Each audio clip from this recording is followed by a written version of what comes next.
Is that on? You guys hear me? Okay.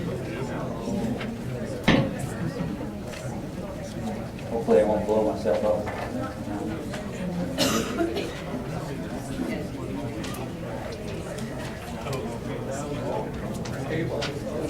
All right, now we got the remote working. So, hi, I'm Brian Mealor. I'm the assistant professor and extension weed specialist at the University of Wyoming. I think Michelle kind of recommended that I go over here potentially so I don't cut my head off on the video. So I spent a lot of time working with different weeds in range and pasture situations. One of the things that I really like about events like this is that, there's supposed to be all this information going this way, but when I look out around the audience, I see a lot of you guys that have a lot of experience working with some of these weeds that we're talking about today, and working at just managing these systems in a number of different ways. Heck, even Alan Mooney came to town today. So somebody must have been interested. Maybe he just needed some social interaction or something. So Alan, it's good to see you. I just out of curiosity, how many of you guys came particularly wanting to learn about bulbous bluegrass? Okay, so that's interesting to me. It's kind of a new one on the horizon, right? It's been here for a long time, but we don't know a whole lot about it. How about foxtail barley? Okay. And then the one that we kind of talked about just doing a cheatgrass workshop, so how about cheatgrass? Okay. So Brian did a really good job of introducing our foes, I guess, that we're going to talk about today. Once we went to three weeds, three little pigs, three grassy weeds just kind of kept coming to mind for some reason. So there's a lot of similarities in how dealing with these weeds might affect our management strategies, and we'll talk about that. There are a lot of differences. Brian's already touched on those. And it's those differences that might impact the strategies that we take when we're trying to deal with these weeds, right? So cheatgrass, what do we know? Winter annual. We know that it's potentially going to take a different strategy than dealing with a perennial weed like foxtail barley or bulbous bluegrass. We know that some of these differences sometimes give us weaknesses to exploit, and sometimes they give us challenges in trying to deal with these different weeds. So what I'm going to do is try to generalize in some ways rather than focusing in specifically, but if there are points that I think we can capitalize on with any one of these particular weeds, I'll try to point those out. And hopefully we may have some time to interact. And if not, I know there's time on the agenda. I would like to hear some of you guys' experience and some of the things that you've done as well. So we'll kind of see where we go. Levels of management. I like to break these out sometimes and talk about how we're developing a strategy, sort of a long-term plan, versus the tactics that we use, versus against an individual species. And I will touch a little bit on specific tools, but also I'm going to introduce more strategic thinking a little bit to how we might manage these plants, and hopefully that'll kind of tie in with Willow and Roger's talks as we move on a little bit more. Best weed management tool. Kind of gave it away on the presentation, I guess. I think it's the gray matter between your ears. Some people want to say that the best management tool is plateau, or the best management tool is something else. But if you'll take a couple brain cells and rub them together every now and then and get some thoughts going, then typically you're going to do a lot better doing some planning ahead of time. Now, just the fact that you guys are here, I'm going to say this is not representative of you. I hope not. I think this is a much more intellectual crowd. You're going to have things that are really pumping up there. And it's also a mixture of both logical thought and creativity. Sometimes we think that weed management is just a recipe. What is it and what do I do to kill it? And I think that oftentimes falls short. So one of the things that I hope comes through today, and I've gotten to preview some of the subsequent talks as well, is that you're managing a system, right? So manage the system. Don't just think about killing the weed. Sometimes that gets us into bad shape. And I know that you guys are going to do that. So I'll reiterate that point since I guess these are going to be posted. So manage the system, right? Remember that. Overview. So we're going to talk a little bit about herbicides that are labeled for these weeds in range and pasture situations. I know how many of you guys are dealing in reclamation situations where we're starting from bare ground trying to establish Okay, we could potentially talk a little bit about that. Wasn't going to focus specifically on that, but some of these same principles will apply. Considerations when using chemical control for these weeds, and then what we might expect to see using some of the different herbicide options to manage this particular suite of grassy, the 3 little grassy weeds. Okay? So why, Brian's already touched on this quite a bit, so I'm not going to spend a whole lot of time. One of the things that I did want to point out is, especially when we're talking about cheatgrass, is reduce the probability of altering the fire regime. So how many people here have heard of the little bird, the sagebrush? Right, everybody. Big issue right now. We need some kind of healthy sagebrush system. Depending on which life stage we're talking about, habitat requirements are going to be different, but usually some component of sagebrush is involved in that. How do our big sagebrush species respond to fire? Not very well, right? So big sagebrush does not resprout after fire, it has to reestablish from seed. So if we can prevent something like cheatgrass from moving us into a frequent fire return interval, then we're going to be way ahead of the game, right? I think that probably Brian did a really good job of pointing that out earlier. And then sometimes secondary invaders that can move into those frequently disturbed habitats, things like yellow star thistle or rush skeleton weed, a whole other truckload of problems that we don't have yet, that if we can make some progress in managing these systems back towards the state that we want them, hopefully we're going to reduce the probability of getting some of those other weeds. Management principles, these would apply to any kind of weed control program. So I'm not going to belabor the point that much. If we can prevent something from becoming established, we're way ahead of the game. As a population becomes larger, then our probability of successful removal of that weed from the system goes way down, and the cost of control goes way up. Some of these other kind of no-brainers, correctly identify the target weed. Brian's helped us do that. One of the things I wanted to point out is select a control method that's suited to your situation. I don't think there's any one plan fits all, one size fits all. And so understanding where you are in the continuum of good versus bad in a rangeland system is going to help you develop a strategy. And if we can make it far enough, we might work through some scenarios and just kind of brainstorm as a group about how we might direct things toward different strategies. So to touch on that a little bit, I think this is probably hard to see. You might be able to see it a little bit better in your handouts. So a progression of increasing dominance by, in this case, cheatgrass. Well, they're pretty small on the handouts too, aren't they? Okay, so I'll explain it. So basically what we have here is a cheatgrass-free system. We'll just go to the extremes. As we move this way, we're progressively getting a higher and higher proportion of cheatgrass. Can you guys see that at all? What's the scale there? How much? So this is 1 meter square. You can apply it to whatever scale that you would like to consider. So we get to this point, you guys, it's a little bit hard to see, but basically that's just cheatgrass. There's really nothing else there, right?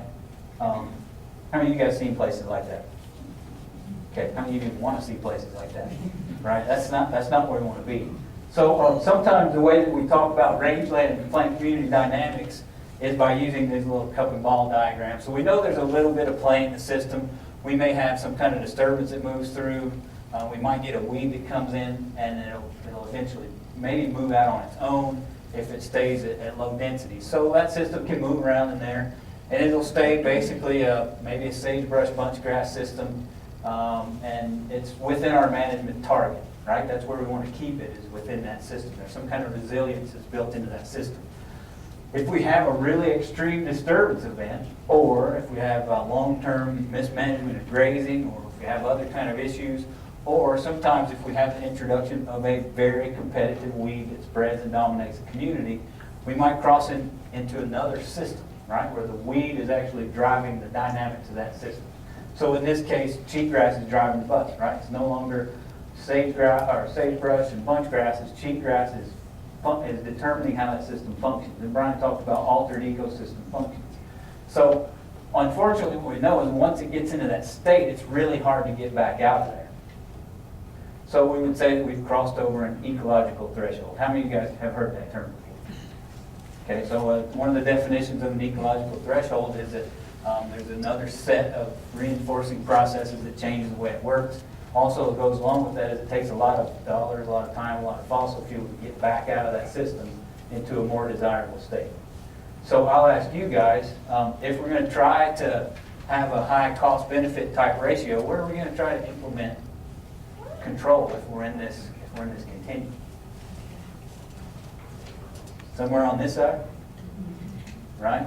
So one of the big problems is we don't know where this is, right? That threshold changes from system to system, where I think that there are some indicators that might help us determine whether we're getting close to that. One of those is if we start seeing reduced forage production, like Brian was talking about. If we start seeing reduced diversity, or if we know that there's increased frequency of disturbance, right? So some of those things can help us move toward that area. Oh, that's terrible. Can't even see it. Can you read those on the bottom of your slides? Sorry, that didn't turn out well. So what we have is, in this stage, we might be talking about maintenance or prevention. So preventing that weed from becoming introduced, for maintaining a diverse community. Here we've got eradication of source populations. If we have a small patch in a 5,000 acre pasture, if we can maybe keep it from spreading, we're going to be that much farther ahead.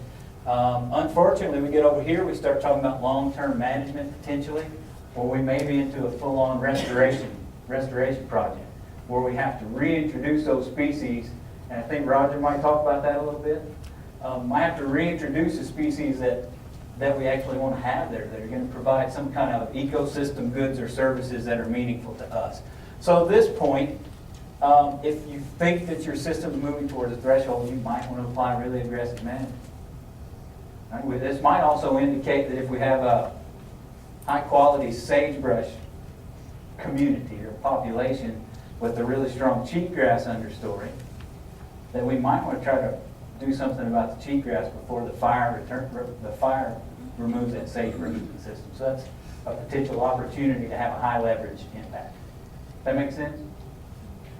Okay. So the size of the infestation may also dictate our control strategies.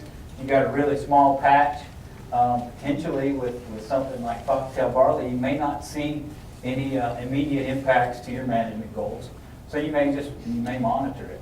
If it's in a place that it's not negatively affecting you, you may just watch it and be sure it's not spreading. Potentially something like bulbous bluegrass, maybe hand pulling is an option in some cases if it's an isolated situation. And we get to moving up to high density and still small, try to eradicate those spots with whichever method you think will fit. And then we get a large high density infestation. We're talking about potentially integrated weed management over the long term. I think a lot of this is intuitive. I just wanted to touch on to kind of set up our discussion a little bit more. So I think any kind of control strategy or tactic that we try to implement, our primary goal should be to shift the competitive advantage away from the weeds toward the desirable plants that we want to have, right? That's kind of also, it's kind of intuitive. We want to make the conditions that favor our desirable plants and reduce the advantage of the weeds. One of the things Brian said was that these weeds are really competitive. And one of those reasons are that oftentimes they get introduced from another continent and they don't have any enemies. So they don't have pathogens, they don't have insects, and sir? What about biological? Until now, biological controls, successful biological controls, and I don't think anybody really put a lot of effort on foxtail barley or bulbous bluegrass. They've been pretty elusive. There is some promise. There's a strain of bacteria that's been in research for probably 20 years now that shows some promise and may potentially become commercially available. Even with that, I don't think there's going to be any silver bullet, unfortunately. But the other ways to use might in some ways consider it's not traditional or classical biological control is to be sure that you have a well-established perennial desirable plant community that may resist invasion a little bit better. So that's a good question. It would be really nice if we had a biological control control agent that might move on its own, that could help us with this, but right now, we're not there.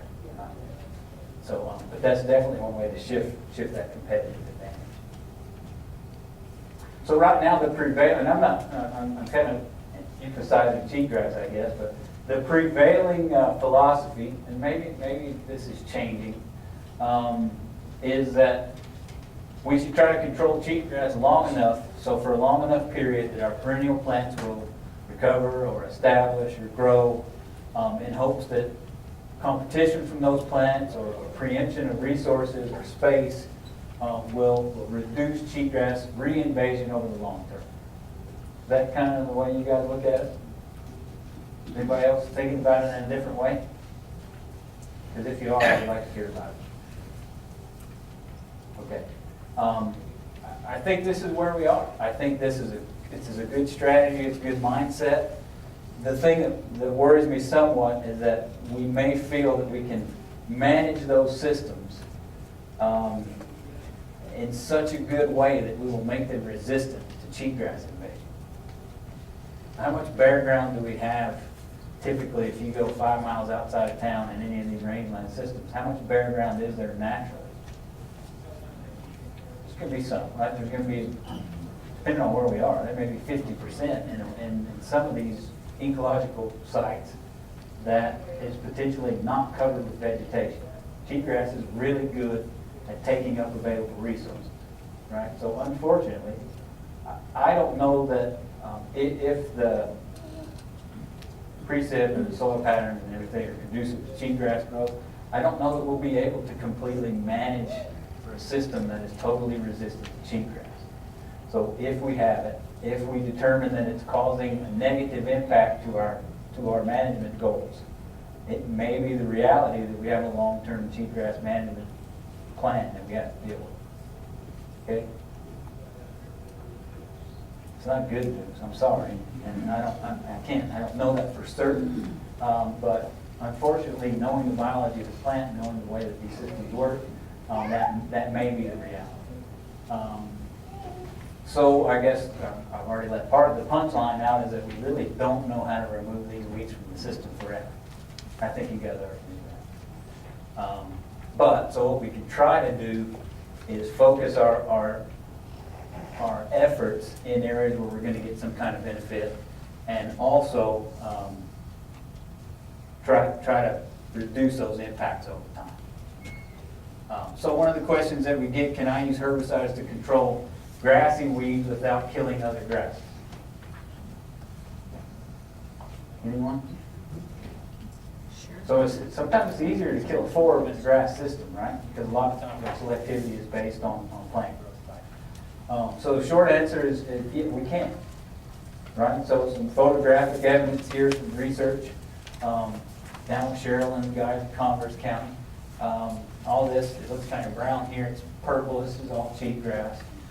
These are some of our research plots here where that blue is, it's not blue, it's green. I'm not colorblind.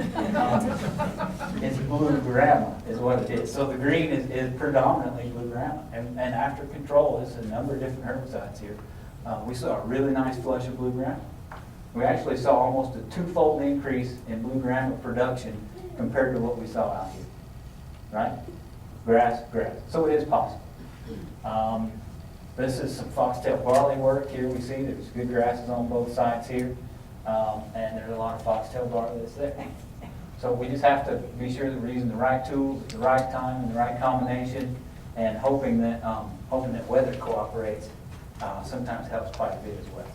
So that's one. There is hope that we can potentially use herbicides as part of our program and move in the right direction. So which herbicides are available? Manage for these weeds, the 3 grassy weeds of interest in range and pasture situations. And I think I've got a table here. So this was from a previous workshop we've done. Excuse my laziness, I guess. This primarily talks about cheatgrass. But most of these are also the ones that we would also be using for the other grassy weeds as well.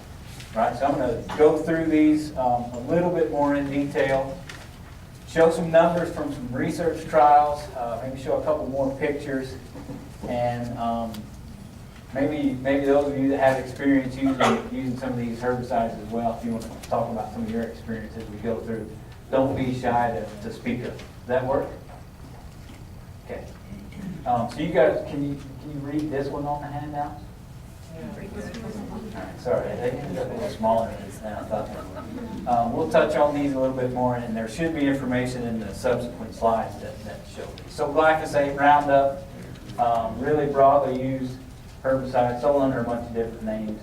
Can be applied at low rates and early, I have here, low rates and early spring for suppression. That's primarily related to cheatgrass, and this is also, we started working with the perennial, with foxtail barley, and I would say bulbous bluegrass. Those rates may go up higher than this. So what's one of the primary things that we might be worried about with something like glyphosate? It's non-selective, right? So it has the potential to kill any plant that's out there. So one of the ways that we can potentially reduce that probability of injury is to apply when those desirable plants are dormant, right? We also know that even though the active ingredient itself is not selective, that selectivity also depends on rate of application. Some plants are susceptible to damage at lower rates than others, right?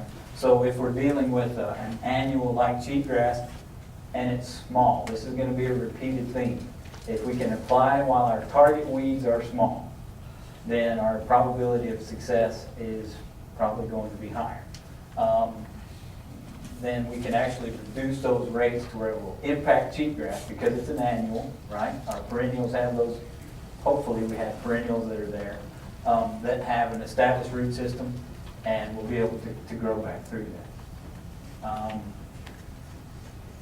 Are we going to use glyphosate in a pre-emergent situation? No, right? We won't have any activity, it has no soil activity. One of the things that's usually gone, and I mean, I say 7 days, if that is a waiting period. Oftentimes you can seed back in right after that. So this may be an option in cases where reseeding is required or in reclamation efforts. Okay? Or in some cases where you've got these vast expanses of nothing but the target weed and we want to start over, glyphosate may be a good option. Mazapic, Plateau, also sold in Panoramic, potentially maybe other names now. Probably has been the most widely researched, the most broadly used herbicide for cheatgrass control in the western U.S. It's labeled at 2 to 12 ounces of product per acre. I think kind of, I would say sort of the sweet spot that we've seen is somewhere between 4 and 8 ounces pre-emergent to fall. It also has post-emergent activity. If you're going to wait until those plants come up, you're going to need some kind of surfactant to help get it into the plant so it can be taken out. Some people use MSO. Sometimes that's a little bit more damaging to some of the non-target plants.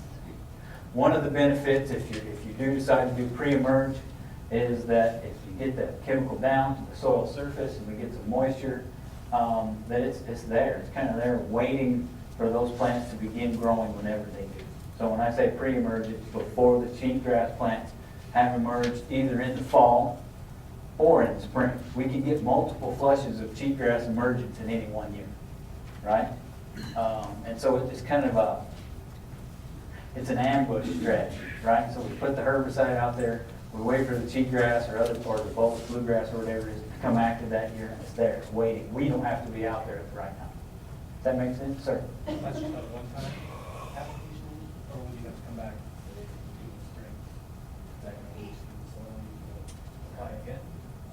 So we've seen, depending on situations, depending on rates, depending on soil, depending on precipitation, I've seen anywhere from no control, right, unfortunately, to 3 or 4 years worth of control for an annual like cheatgrass with one application. So it seems like in drier areas, sometimes we get a longer control than we do in higher moisture areas. Tighter soils, so clayey soils, we may actually bump our rates up, but potentially we'll have longer residual that's there because those herbicides adhere to the clay particles in the soil.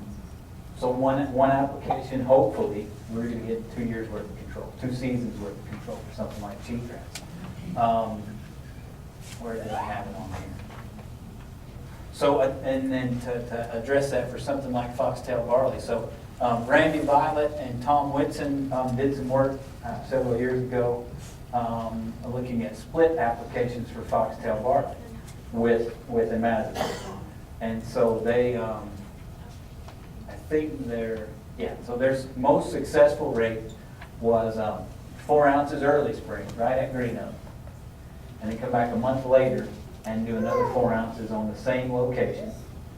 And they saw high levels of seed head suppression.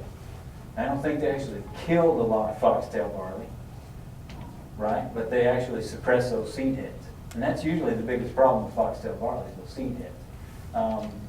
Livestock will use it sometimes even before they go to seed rot. Jumping back up your slide where it says you can reseed after an application, is there a plant back interval?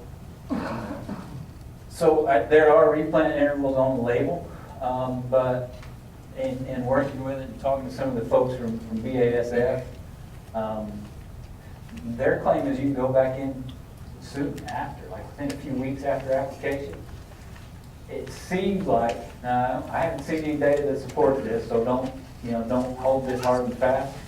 It seems like with some of the trials that they've done, if you apply the herbicide and then you come back and drill into that, they've seen better success doing that than they have seeding first and then coming back and doing the pre-emergent. So it would be more like a pre-plant for your desirable. So it would be pre-emergent for the cheatgrass, pre-plant for your desirable vegetation. And the speculation from those guys, You drill first and then plant because the disturbance of the drill decreased the activity of the herbicide. right, it opens the groove. So spray first and then drill into it. No. Drill and then spray right over top of it. Really? Okay, so have you worked on it that way? You've had good success? Okay, so that's a different story than. That would be discussed. Okay, good, okay. Have you got some pictures and stuff of that, or? Oh, okay. So Leo Sharbat from BASF was kind of telling me the different story. So this is one of those things where we don't know for sure, but I want to hear about your story, because I haven't done any seeding. I'm on a panel discussion for Good. later, so Excellent. we'll cover that. Thank you. I'm looking forward to that. Ma'am? Is this a selective for parallel venation plants specifically, or is non-selective? Is it pick and choose between these parallel venations? What's going on there? So high rates, Yep, you can get bare ground. okay. Doesn't matter if they're dicot or monocot. Grasses, broadleaf. I mean, at 12 ounces, people are using it for leafy spurge control. Right? Low rates, we see little harm to a lot of desirable grasses, but we can see impact on a lot of those annuals. So you can catch them as they're starting to grow at that early growth stage. High rates, you potentially see some damage on sagebrush, but typically in your window for cheatgrass control, you're not going to see much. You spray right over top of a lot of sagebrush, and won't see any damage. Does that Okay, answer your so question? will it, like for us who are looking more in the landscaping aspect rather than the rangeland, Ooh. Okay. if we have that coming up in our grasses, in our turf grass, will that affect turf grass as well as sheep, or what can we do there? So if you have established turf, is a mountain pick labeled for turf grass? I don't know. I don't know either. So I don't think it is. So that would be one thing you'd be off label applying in turf situation, right? But typically, a lot of established perennial grasses stand up really well to the mountain pick. But I would say if you're worried about landscaping, be sure you're not applying off label. Do a test plot or something. too. Well, read the label. If it's not labeled for turf grass, then you shouldn't be using It's it. too aggressive for turf grass. Okay.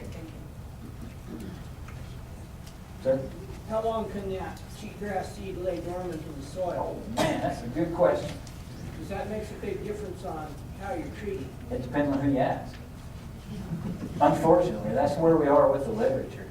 Research So it's really, really, I don't think people sometimes understand, it's really, really difficult to get an accurate measure of how long a particular seed or type of seed is viable under natural conditions in the soil, right?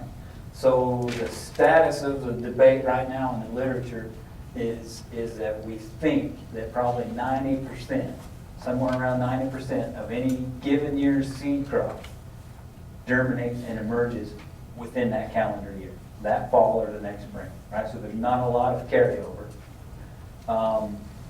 There have been reports of anywhere from 2% viability after 2 to 3 years, up to 2 to 3% viability after 9, 10, 11 years.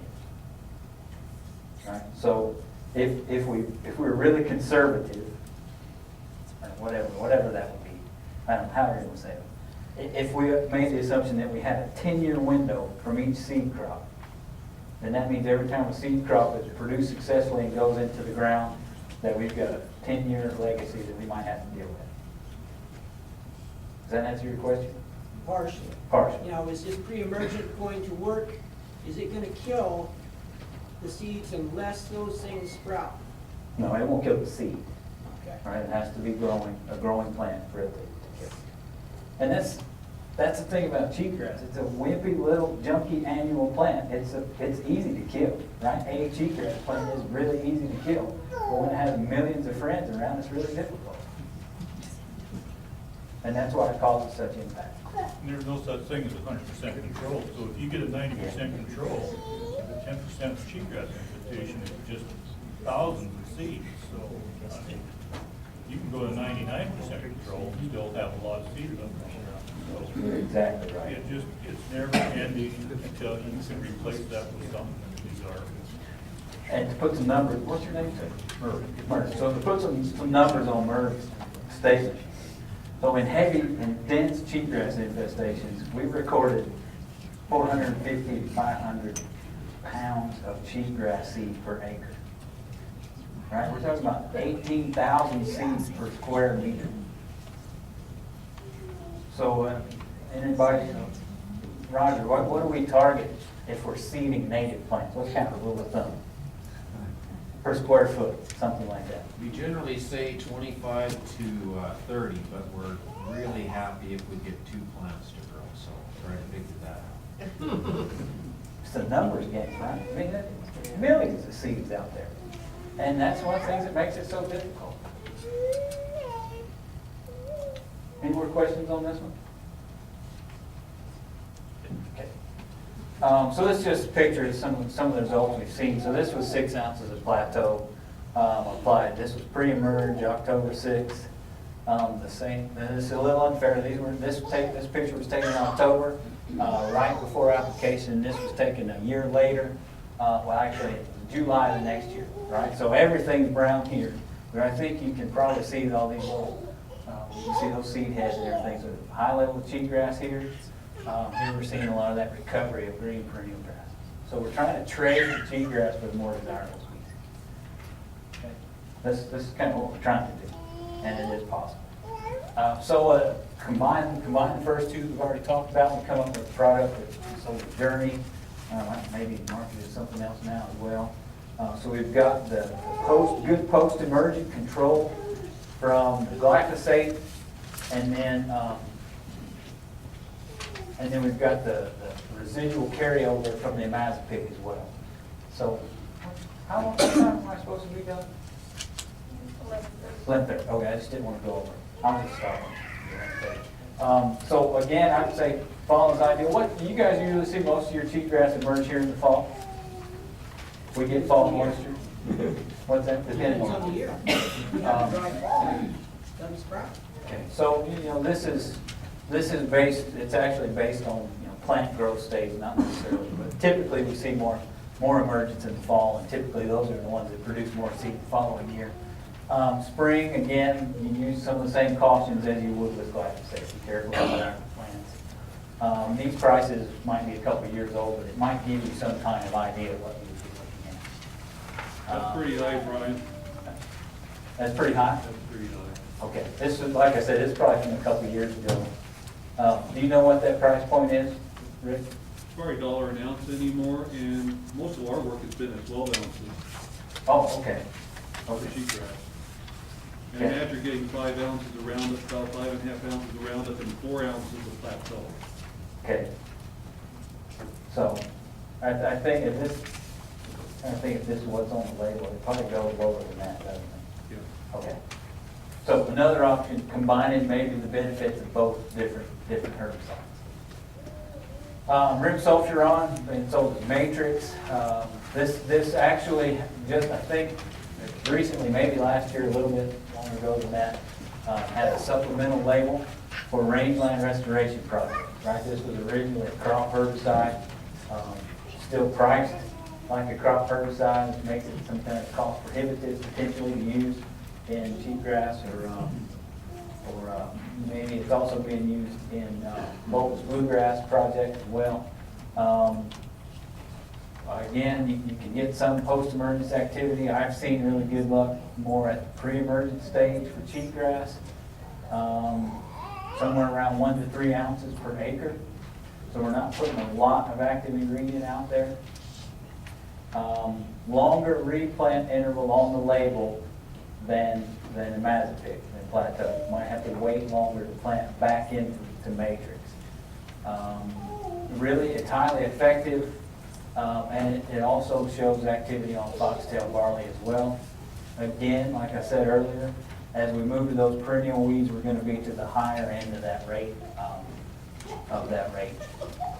response there. So this is some work that from a study that we were doing down in Lingle, which is higher precip soils, where we had increasing rates, both Matrix and Plateau. And one of the things that I keep hearing about is inconsistencies with Plateau. And I'm sure some of you guys have experience with that as well. I've seen it work, jam up, do a really good job in some cases, and in some cases not so much. And I don't think we got a lot of speculation for why that is, but this kind of showed that a little bit. This pounds per acre of cheatgrass with increasing rates. Here's our control that was not treated. So we saw somewhat of a reduction in some of those rates, but as we got up into the higher labeled rates, this would be 3 and 1.5 ounces of Matrix. Almost 100% control there, 100% reduction in biomass. Whereas Plateau, we didn't do very well there. We had a lot of litter that was in those trials. And that's one of the speculated reasons that we have trouble with Plateau, is if there's a lot of litter on the ground and we're in a pre-emergent situation, we have to get that herbicide to the soil surface. I've also seen studies where they removed the litter and they still saw very, very low effects, right? Again, it's probably been the most widely used herbicide, and I think people will continue to use it. So, a newer herbicide that's been labeled for range and pasture, Cantor RNP. When did you guys get that label, Rick? You think it was last May year? of last spring. Okay. Both pre and early post-emergent, again, like most of the other ones, you get it on before those plants get very big, your success is going to be higher. Active on foxtail barley as well. I think I've got some data for that, and that really low rate. So right around that 1 ounce product per acre. And maybe you guys will get a chance to talk about this a little bit more later as well. Okay. So some data. This is some data from Utah, north central Utah on foxtail barley. It ended up being a little hard to read as well. A little over 3 months. 97, 3 months after treatment, with 0.9 ounces per acre and 1.2 ounces per acre, up in the 90% control of foxtail barley, single application. And then milestone was included in these trials, and I probably wouldn't think about that so much for foxtail barley. But so what this shows is good activity on foxtail barley, and we also are seeing pretty low damage on desirable perennials as well. So this is some data from a trial we had in Carbon County, Wyoming. So a month and a half after treatment with a spring application, those same two rates, 1.2 and 0.9 ounces, we were up close to 90% control again here. whereas an 8-ounce single application of plateau, we were also up in the mid-80s. One of the things that we noticed on this trial was that we had good control, good suppression early. As the year went on, we started to see those seed heads come on. That's one trial. We're going to continue doing research with this, and it sounds like we'll hear more about this product later.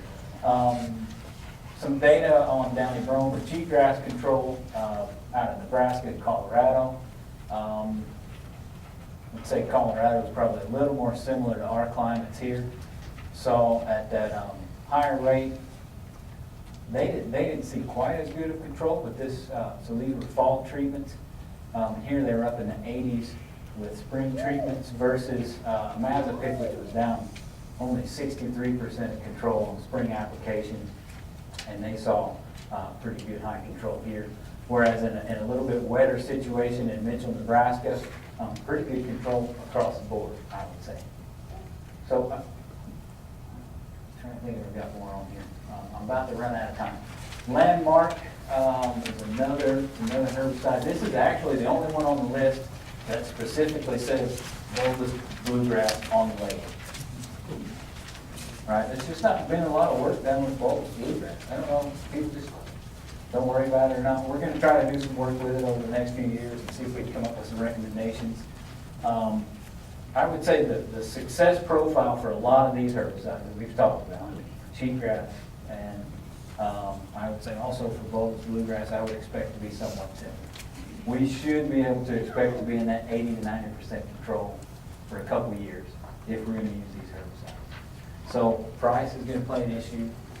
Desirable plants are going to be an issue. Replant intervals are going to be something to consider.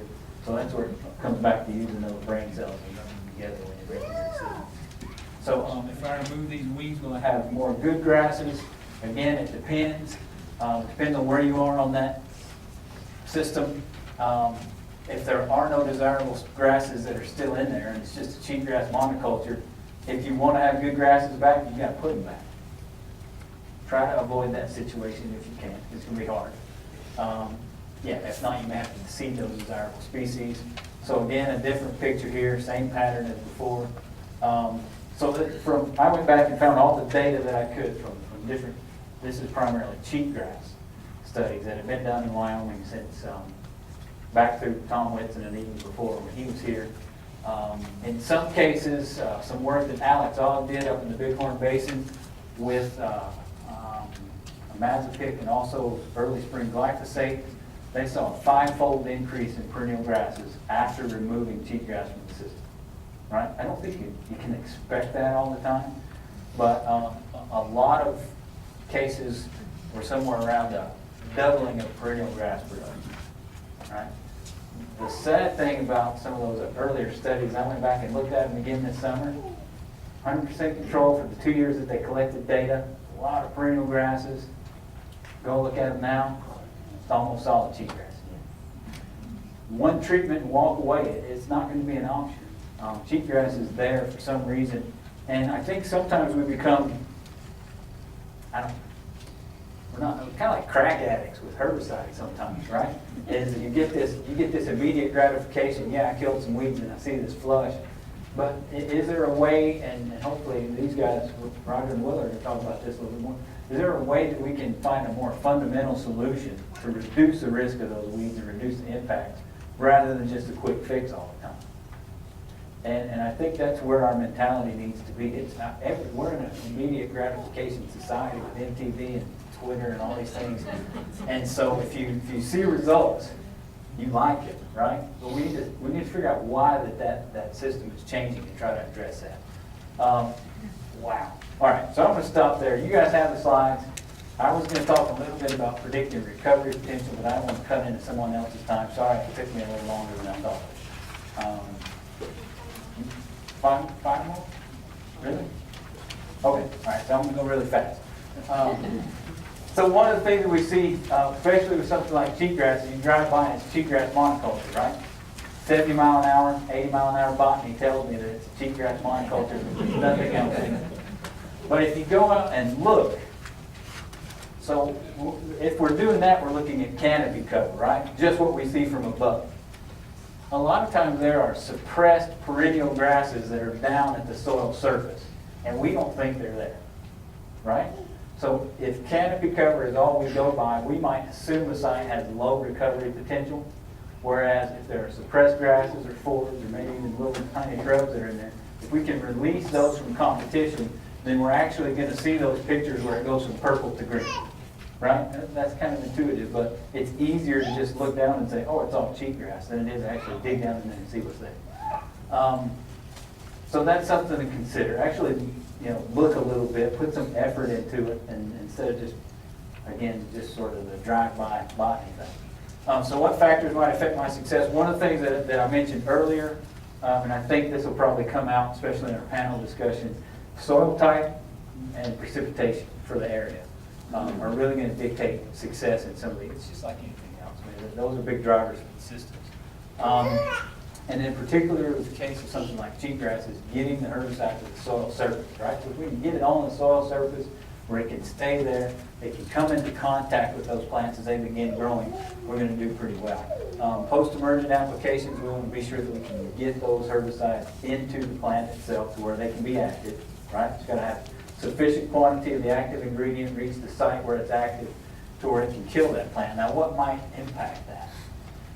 We had a question earlier about fire and how it affected the seed bank and things like that, but also if you've got all this standing dead material and we spray and most of our herbicide gets tied up in that and it never reaches down there where it can be active, then those little cheatgrass seeds are still germinating and we're gonna be inheriting, right? Another thing is that litter layer that's really important. It can do the same thing. And then unfortunately, in some cases, we think that's why we're not getting good control. Herbicide is not getting to where it can be active and do its job. So potentially you could use high density grazing to remove that litter layer or something like that if we need to, or potentially fire. Concerns, are you going to get the benefit you need out of the cost, and how many years of control can we expect? So wrap up. I think you guys have strategy, manage the system, fit the tactics to the situation, and hope for some good moisture that's going to help those plants grow. So, all right, I will stop there. This is my contact information. If you guys want to chat about any of this stuff, give me a call, send me an email. Spend a lot of time thinking about it. Also, pay attention to the people that are giving good input and talking in this panel discussion that's coming up. They've got a lot of experience with this stuff, and we're kind of limited that we have to, have a 2-year research plan funded and published. So we're limited in some of the things we're able to do. Or talk to these folks that are out on the ground working every day and get good information from them. So thank you for your attention. We probably don't have time.